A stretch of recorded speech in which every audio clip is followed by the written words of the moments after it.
This historic marker represents the location of the old Meade County Courthouse, which stood here in downtown Brandenburg for more than 102 years.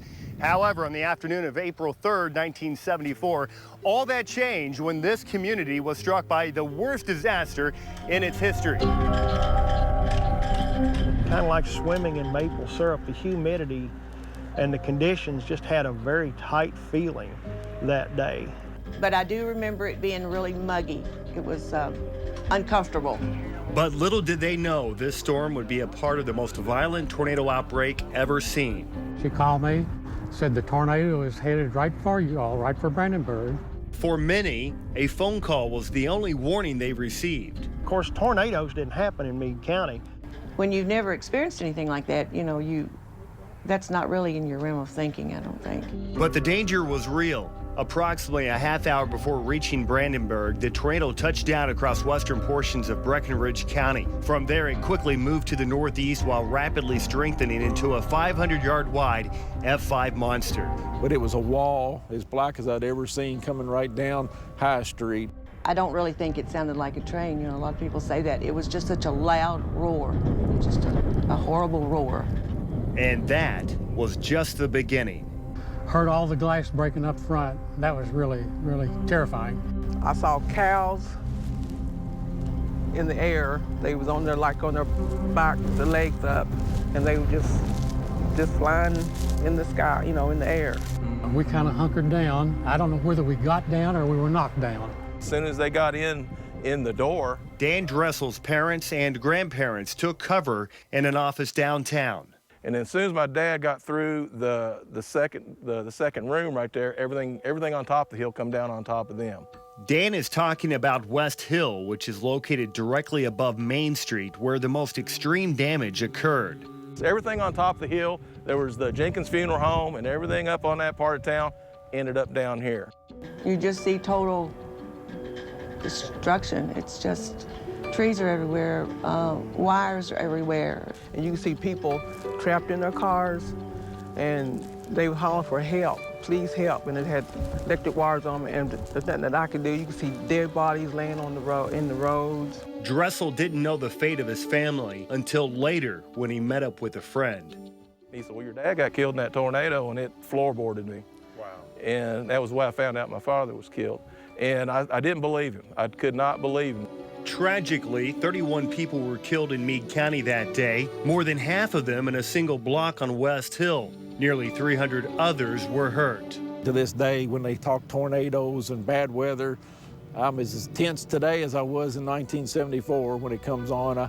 You never forget something like that. When we were kids, my sister and I used to play in this tree. This tree's not ordinary. It's twisted, it's mangled. It's one of the few remnants left from a violent storm that visited this area 40 years ago. For April, it was extremely warm. It was like 84 degrees, 83 degrees. It was humid. It was sunny, just like it is today. It was just as calm as could be. But all that changed by the afternoon. And it was very, very discernible because it was the only cloud out. It was a day like today, except for that one. Just a big old black cloud, real big. And it was like this cloud was so low I could almost touch it. I mean, I felt like I could almost touch it. The ominous storm cloud was more than it appeared. Even at that time, as I say, I didn't realize that there was a tornado on the ground. I asked Dad, I said, have you ever seen anything like this before? And he said, no. And we just both knew that we had to leave immediately. With Grandpa driving, everyone piled into the car. But immediately, as soon as we got to that highway, the wind coming across the road started shaking the back of the car. And I was sitting in the back seat, and I said, Dad, you've got to go faster. It's coming, it's coming. You got to go faster. And he says, I've got it all the way to the floor. This is all it's going to do. But the wind had the back of that car, and it was just taking it from side to side like that. And for about a mile, and then we outrun it. But not before my family watched the storm destroy the body shop down the street. And then all of a sudden the roof started coming down, walls came in, and it flattened the building all the way down. The only thing that left was the bathrooms. Fortunately for Eddie Hendricks, that is where he had taken shelter. Meanwhile, Alice Rawl was home cooking dinner when the storm arrived. All of a sudden, the house started shaking. My china was starting to fall out of the china cabinet. When I felt the house starting to fall apart, I ran outside.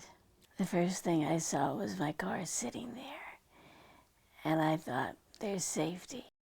As soon as she got in, the car started tumbling across the property while being slammed by debris. A 2x4 came smashing through the back window. And I remember there was nothing left but the concrete slabs, not a stick of wood anywhere. Looked like a giant broom had descended from heaven and swept them all clean. Nothing left but the foundation. Unfortunately, the storm destroyed my family's homes too. That if we had been 30 seconds later, we may not be here at all. Alice lost a horse, and one of her cows even ended up under her house. But I had 3 horses left, and I had 5 calves left, and we were alive. It has been called Louisville's darkest day, a day of disaster, and the most tragic day in Kentucky's history. For Louisville, on April 3rd, 1974, it all started right here. Now the wind damage hit the roof of Freedom Hall, and it tore 3 big holes in the roof. Then it moved over on the eastern end of the building and ripped off about 1/3 of the roof here. Someone yelled into where I was, that, "Come look at this." And I just took about 4 or 5 steps, and I could see out the front of the terminal building and at Stanford Field. And I just saw a black shaft over Freedom Hall. The tornado tore across Eastern Parkway and Bardstown Road. All those tall poles, those 80-foot poles, every one of them was just snapped and just laying across the road. It looked like a war zone. The twister ripped a path of destruction through Seneca and Cherokee parks, taking down every tree in sight. Meanwhile, in Crescent Hill, the Dentker family was settling in for the night. Well, besides watching TV, I just remember how dark it became outside.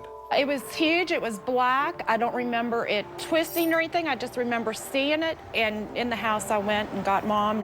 I just yelled to get to the basement, and so everybody ran. My grandparents and I just made it to the bottom of the steps into the storeroom just when it hit. You can hear things moving around, things breaking, but you're in the storeroom trying to stay alive. Heard it, felt it. I mean, the house was rumbling. The other victims say you hear that roar, and I definitely heard the roar. I mean, it just sounded like a train sitting on top of the ceiling. I mean, just a huge wind tunnel. You could just feel it over top of you, and that's all you could hear. You couldn't hear anything else. Big sycamore tree in the yard next door fell on the house, which, when the tree fell, it blew out the walls. It blew out the windows. It made paint chips fall from the ceiling. The rampage continued into Indian Hills. I looked down the street, and it was just total, complete devastation. It was probably maybe about a 400, 500 yard swath, but everything in that was just total destruction. My son at the time was here with his mother, and to get out of the house, they had to climb over some trees to get out a window. And when we came back up from the basement, literally it took us, but Mom had to get her arm and get the door open. There was so much debris. Literally the basement doors on one end of the house, and we actually had to crawl through stuff, and we actually exited this window over here at the other end of the house. When we came up, I have such a visual memory of everything was just destroyed. I remember being so scared that you thought another tornado was going to come any minute. I just said, don't cry. I said, we'll make it. The Louisville tornado traveled 20 miles from near the fairgrounds and through the East End before lifting into western portions of Oldham County. In total, 3 people were killed by the storm, with more than 200 others hurt.